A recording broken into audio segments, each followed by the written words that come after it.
Hi, good morning. Another early morning, and again, hot but beautiful. I'm hoping that you're enjoying your summer, wherever you might be.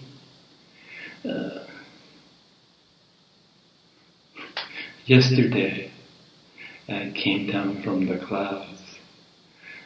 For several days, I've been off in the cosmos, in the realms of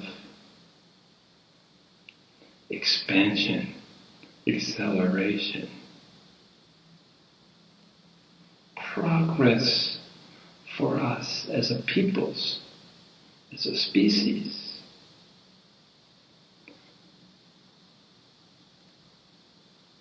Have been on the forefront of my mind. But yesterday I came back down to earth, both feet firmly planted on the soil, or at least the tiles of my apartment, and started thinking about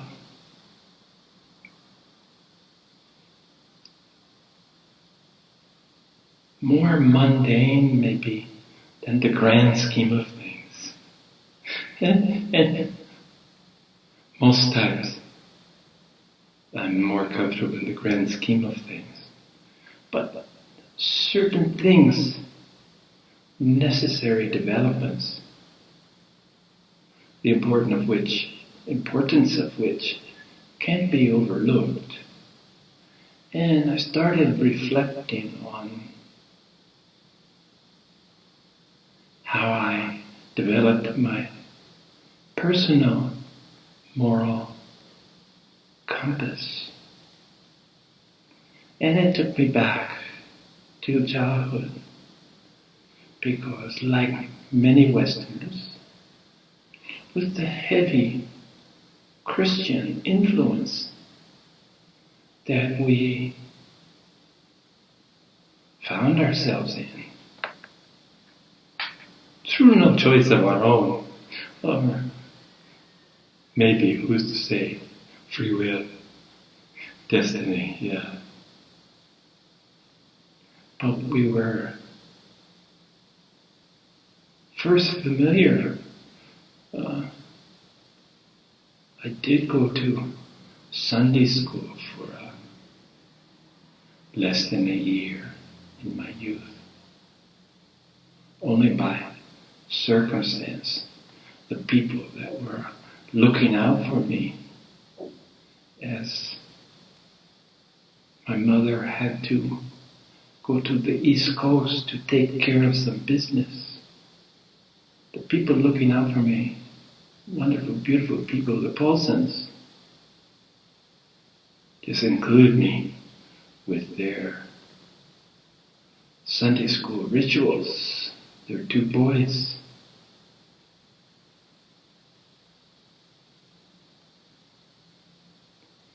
What's the word I'm looking for?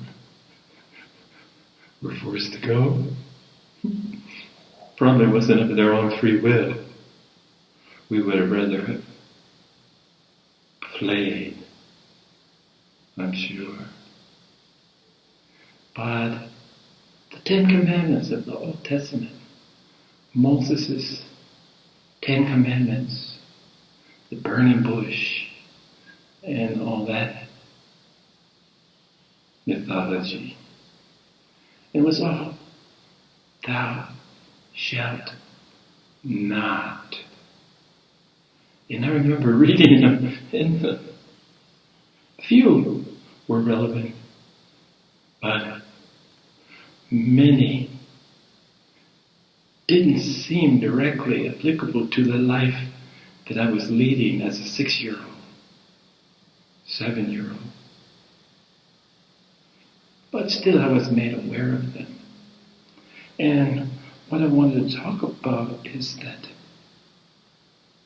this first introduction to a moral code.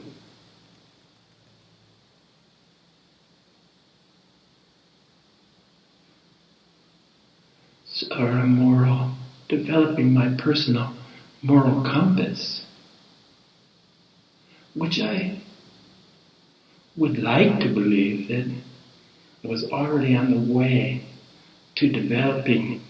I was already listening to my silent witness, because my earliest memories include a wonderment of what this energy was.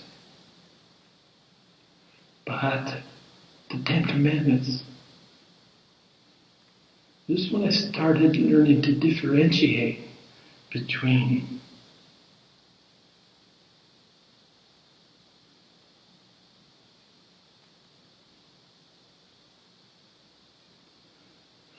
moral constraints and moral imperatives together, such as the Ten Commandments, coming from above.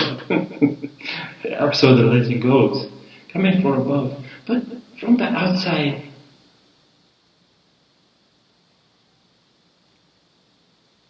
imperative and constraints, ordering me and restraining my behavior from an outside source, which I didn't recognize with any sense. I didn't grant this constraint or these imperatives any power over my life. Now looking back, Ten Commandments, well intended, but relevant for our day and time, relevant particularly to me or any of us. Well, there's those of you that would say definitely, and my brothers and sisters that practice Islam, I understand that the Quran has a similar code, even with more thou shalt nots, framed in the negative, imposed, ordered, constraining, aimed at constraining, controlling behavior through a threat of damnation, through a threat. And as a parent, and to all your parents out there, where have threats ever gotten you? The old story of the carrot or the stick. Well, I think there's a lot to be said for the carrot, personally. But anyway, these edicts from on high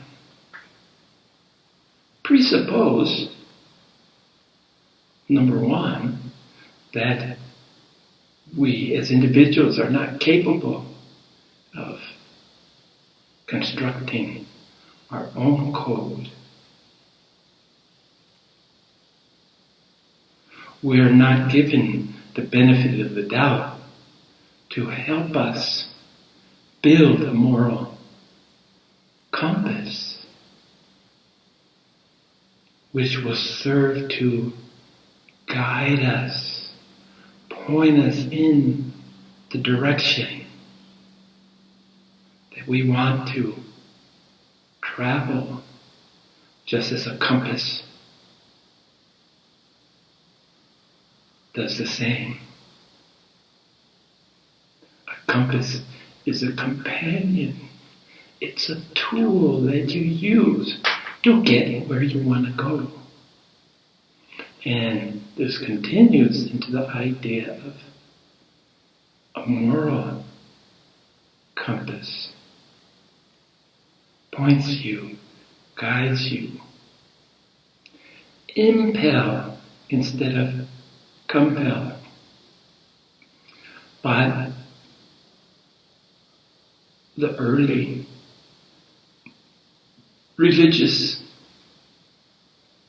icons, the authority figures, gave us so little credit.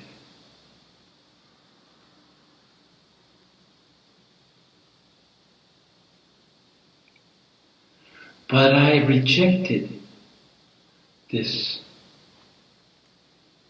imposed, these edicts from above, because I believed that the development of any kind of code, much less something as important as a code of conduct, a compact, should be developed through a process of searching and questioning and seeking the answer from where all answers ultimately lie, reside, right here.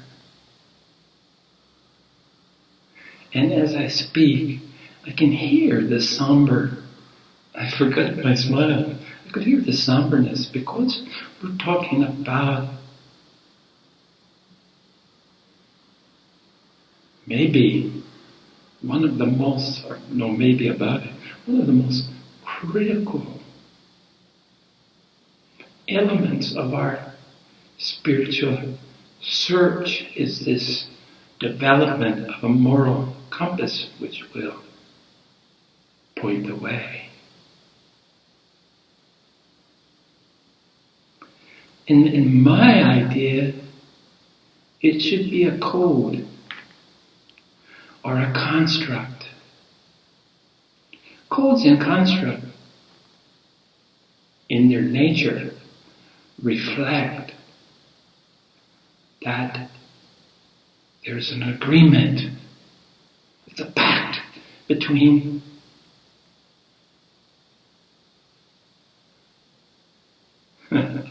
yes, it's a compact, a code, a construct, something that we're active participants in. To really have any relevance, it has to have our participation in its development, or else it's just not relevant, and it might not always be as available as it should be.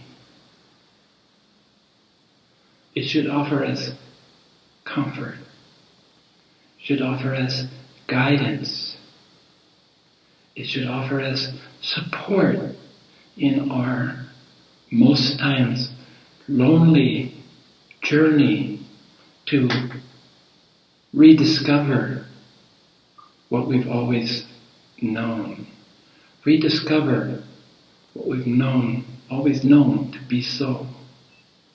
It's a lonely journey, and I, for one, couldn't have made it without this useful tool, without this moral compass. And Buddhism was much more useful in developing a compact, a construct, a code, because I never felt that it was imperative, that it was in any way a constraint, a burden.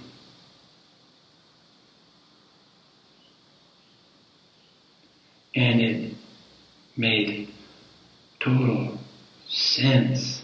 It held up to strict scrutiny, disciplined scrutiny, disciplined reflection. And it offered joy. Joy in the reassurance that, number one, you had company.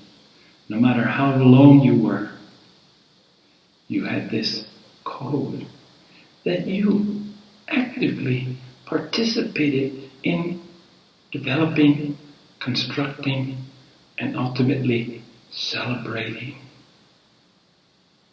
for all the good held within. A useful tool to accompany your mind, your feelings,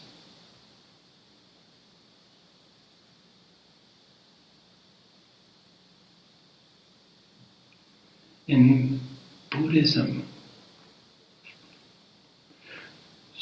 the simplicity is just beautiful. And as we know, things appear most simple in many ways hold the most complexities.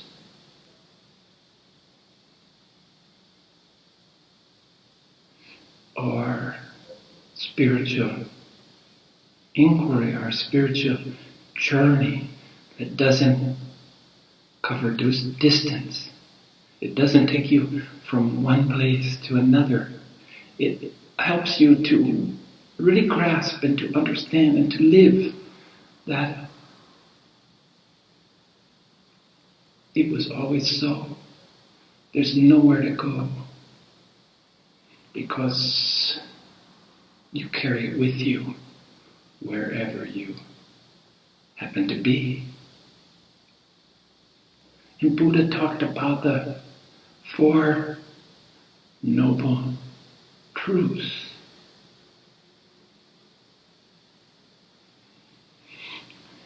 And the first was, all life is suffering. And many pundits who relish in criticism misunderstood this suffering. But it doesn't take much examination to look at the life around us to see the suffering. I'm going to my iPad again. Dukkha. Dukkha. Dukkha is about suffering, but more importantly, the other half is what causes this suffering. This is the key that people miss. Desire. Desires of the flesh. Desires of the mind. Desires of the heart is the cause of our suffering. Dukkha. Noble truth number one. Number two, sumadaya. And this is talking about the origins of desire. Sumadaya. Where do these desires come from? And the Buddha talked of the three roots of evil, he called them. Number one, greed and desire. Number two, ignorance and delusion. And number three, hatred and destructive urges. Three parts, the axis of evil, if you will. Sumadaya. samudaya.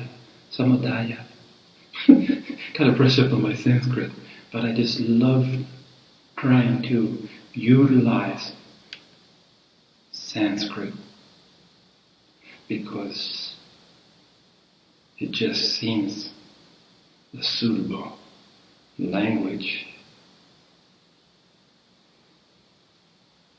So we're told, number one, the truth is desire. Number two is the source of desire.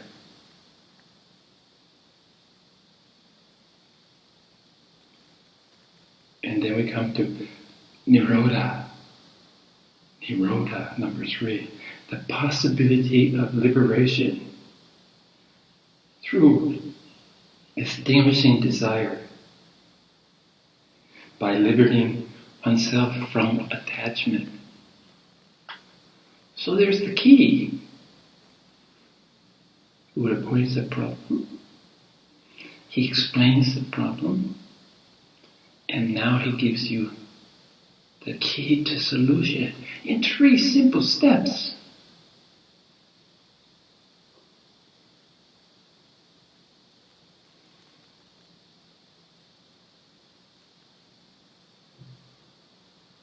Attachment.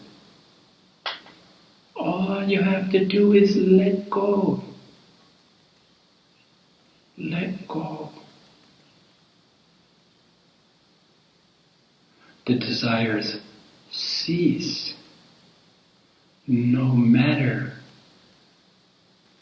their individual identification. It matters not what you desire. Even the desire for awakening is another desire.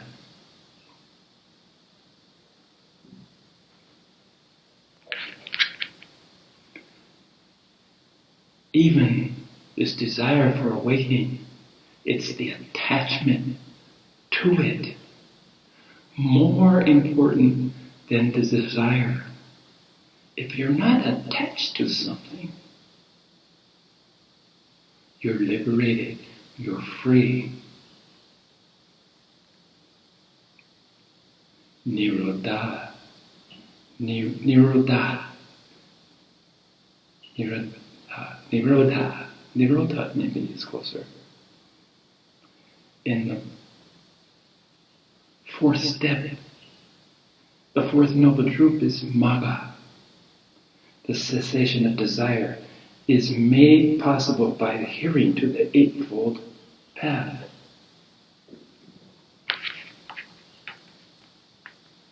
So, problem, complication, solution is possible, resolution is possible, just by simply dropping your desires.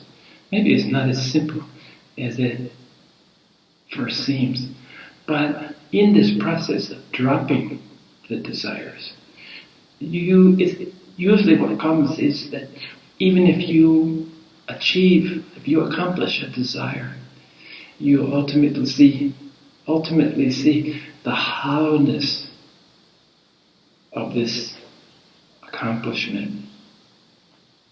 It's not meaningful, and we look quickly to something else. Just as having goals is a lofty way of saying desire. Goals imply an objective. And those of you that have accomplished goals, you've probably experienced the depression that goes along with, okay, now what? So people will tell you, well, you need a never-ending list of goals so that you can spin your wheels looking for some sense of accomplishment through the pursuit of goals. A hollow enterprise, as it turns out. When the Buddha talked about the Eightfold Path, here's a concrete way, explicit way to resolve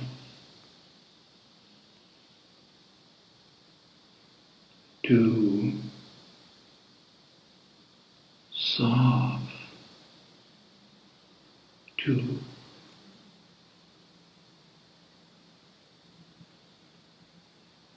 accomplish. In accomplishing, not the sense of physical doing some task,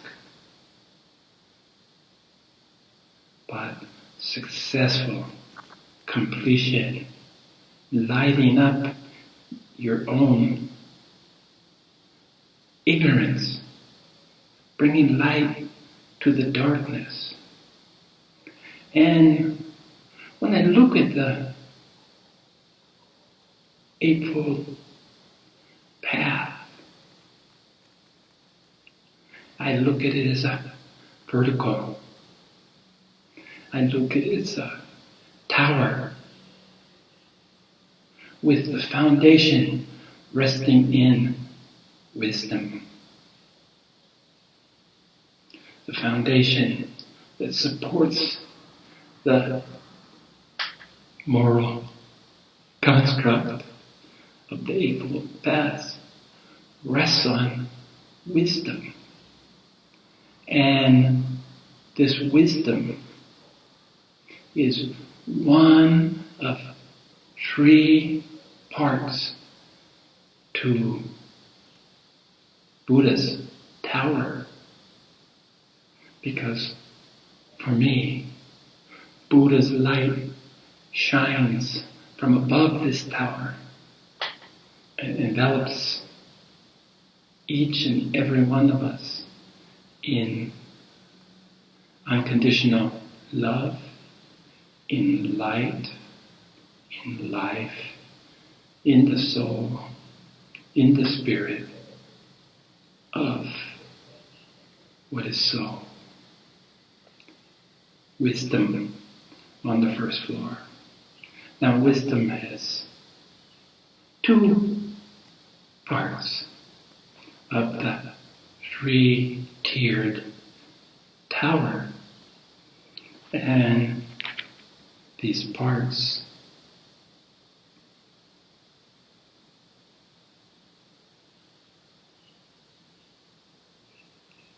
is number one, correct understanding. Correct understanding is part of wisdom.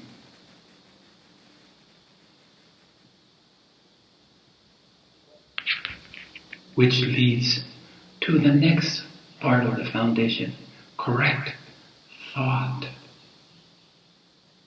So understanding, correct understanding results in correct thought. So Mahayana Yoga is here because the way to establish the foundation. And remember, a foundation is built to withstand the weight from above, to secure it, to anchor it. And it's through understanding, correct understanding, that correct thoughts come. So if you're asking, and if anyone's asking out there, gee, where do I start? I would be so humble to suggest that this is a good place to start. Right understanding and right thought.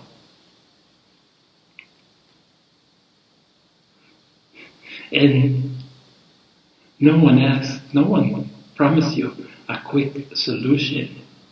We're looking at something, this correct understanding and correct thought took me years and years to develop.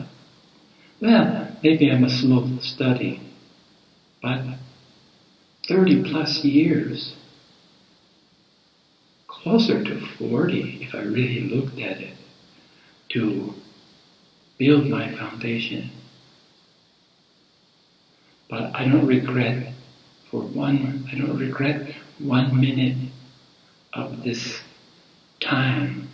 It takes, after all, as long as it takes.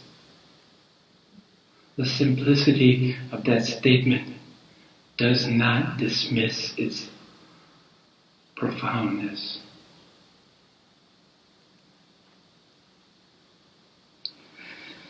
We're ready for the second section of this tower, that the construction of which is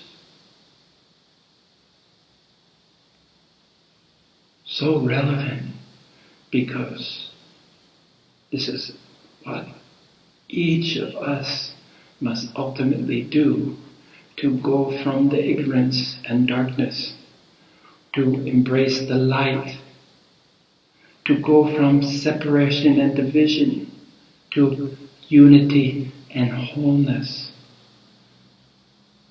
to go from focusing on the differences to embracing the sameness. Talk about a moral compass. Wow, I knew that I found the right thing when I found the Four Noble Truths, which included, as the Fourth Noble Truth, includes the Eightfold Path. So, you're given the problem, you're given the solution. You're given the problem, you're given the cause, and then the solution. So we've built this foundation based on correct understanding and correct thought. Now we come to, which leads directly to the second tier. This is where the moral code, this moral compass, is so important. So, Western Ten Commandments, I was told to start with this. Buddha taught me that I needed to understand and then change my thinking. Only then could I look to add the second story, the second tier to my tower. And it couldn't be any other way, because this meant that me being an active participant in my moral code is critical and important. So this next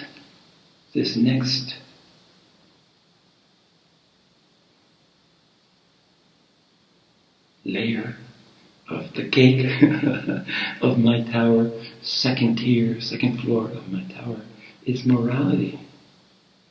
And he doesn't leave it vague. He'll go in and tell you exactly what morality, and not only the sequential process to developing this moral compass or moral code. Right speech. So he puts that first. Correct speech is the first step of developing this moral code or compass. Then action, the right, correct action. which leads to the correct livelihood, which is reached by the correct effort. So again, let's look at those for a second. Correct speech is the first step. So we're building a tower within a tower. First section we built through two parts, understanding and thought.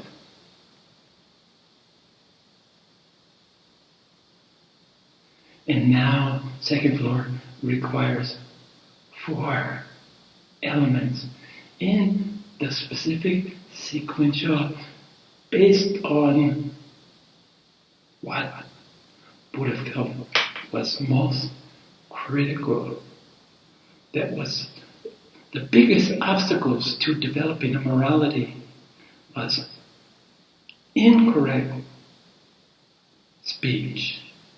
So words matter. So morality, we start by choosing the correct voice, choosing the right words, the correct words to address the other.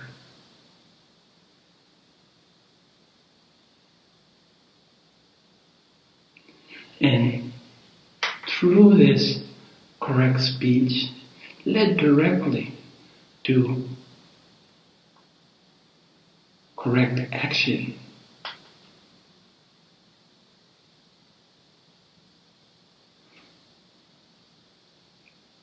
So speech, action.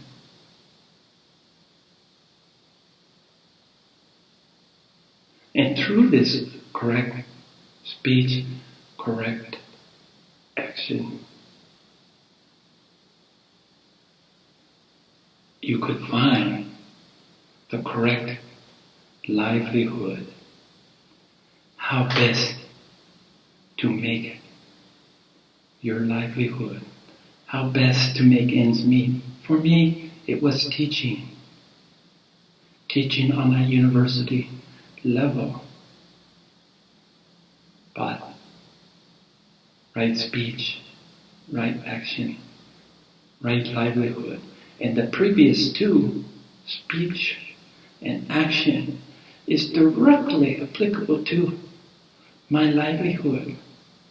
And I never took lightly this mandate that I had, was given, was blessed with, to be able to speak, to be able to live a life so that my actions spoke even louder than my words. My conduct, my demeanor were critical to my livelihood. And this livelihood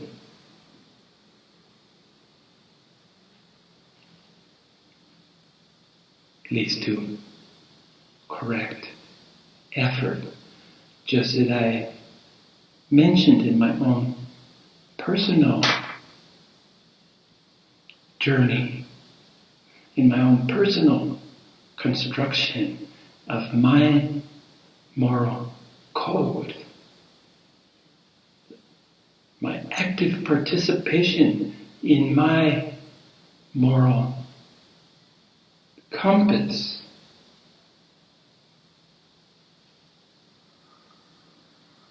reflect my use of this fourth part of the second tier, correct effort.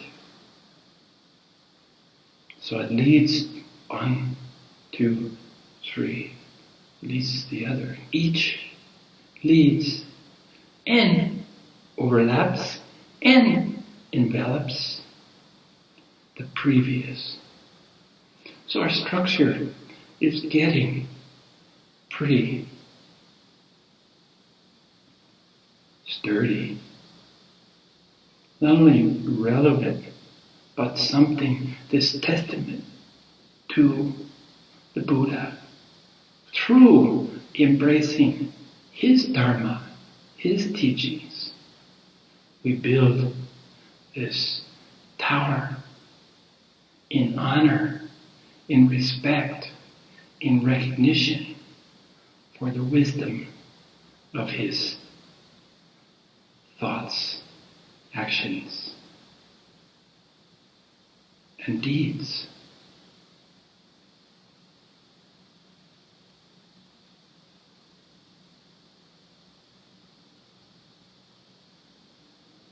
Which leads to the third tier of our tower. And this is meditation. Many ask, many wonder about the role of meditation. But look where he placed it in his litany. He didn't start with meditation. Meditation is the celebration of successfully incorporating, successfully building your moral code of conduct. And within meditation, he again divided it into two parts.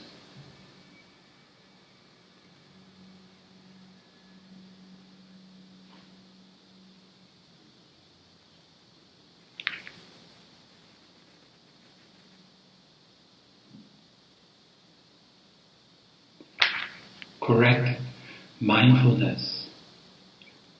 And we've talked about mindful. It's not mind empty, is it? Despite how a cursory understanding of Buddhism, particularly Zen Buddhism, implies the emptying of the mind. Misdirected interpretation, because we're celebrating mindfulness, not mind emptiness. So we're acting properly, morally, with a full mind that's expressed in every moment of our existence. It's this mindfulness that is really the key to living in the moment. As if there was an alternative that wasn't completely illusory in nature. Yeah. And after this mindfulness, then comes correct meditation. Meditation that is not just formally sitting and focusing that I'm meditating now. Sitting, formal meditation is useful still to me. In fact, it's relaxing and calming to sit and specifically meditate. But when I was on my journey, I found that meditation could be walking. Meditation most recently is my bike riding. Meditation can be all-encompassing. I've been learning to cook as an old man at an old age, never liked cooking. Now I'm starting to have a passion for cooking because it's an opportunity to express my unconditional love, to cook from this vantage point of sharing and offering. So meditation. Remember, Buddha put meditation at the top of his tower.